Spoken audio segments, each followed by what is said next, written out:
In yesterday's video, I explained Nephi's efforts to persuade his brothers to help with building the ship that would carry them across the ocean. Today, I will read from 1 Nephi chapter 18. And in chapter 18, verses 1, 2, and 3, we read, "And it came to pass that they did worship the Lord, and did go forth with me, and we did work timbers of curious workmanship. And the Lord did show me from time to time after what manner I should work the timbers of the ship.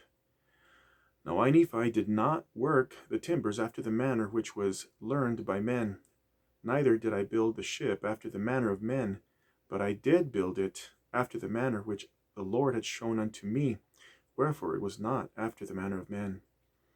And I, Nephi, did go into the mount oft, and I did pray oft unto the Lord, wherefore the Lord showed unto me great things."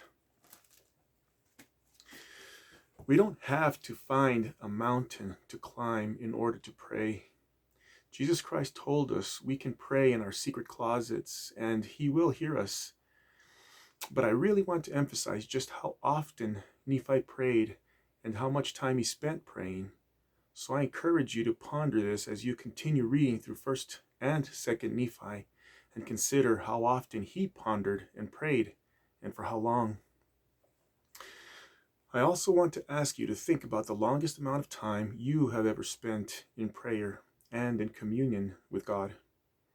I will tell you that the longest I have ever spent before I finally became exhausted was 14 days.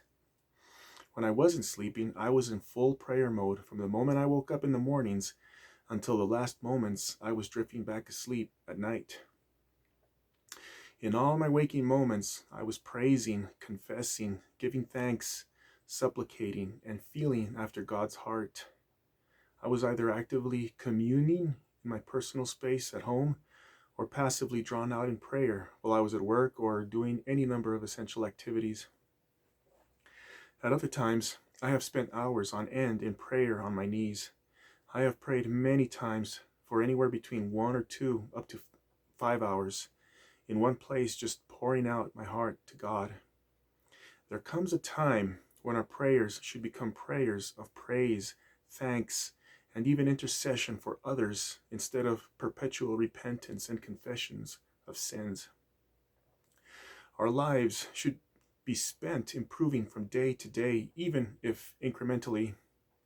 Otherwise, our prayers may offend God, as we read in Isaiah chapter 1, where God became disgusted with all the vain prayers and offerings of His covenant people. This will not be my last video about prayer, especially when I comment about 2nd Nephi chapter 32 in the near future.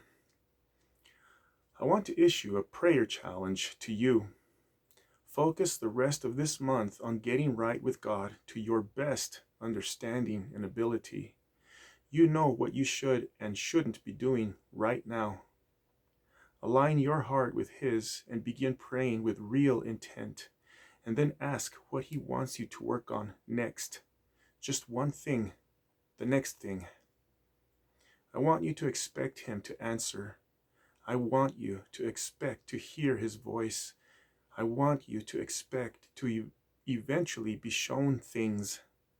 And I want you to expect to receive a manifestation from Him, as He has promised to do to those who love Him and keep His commandments, as He personally promised throughout the scriptures. And I can cite a lot more scriptures to demonstrate this.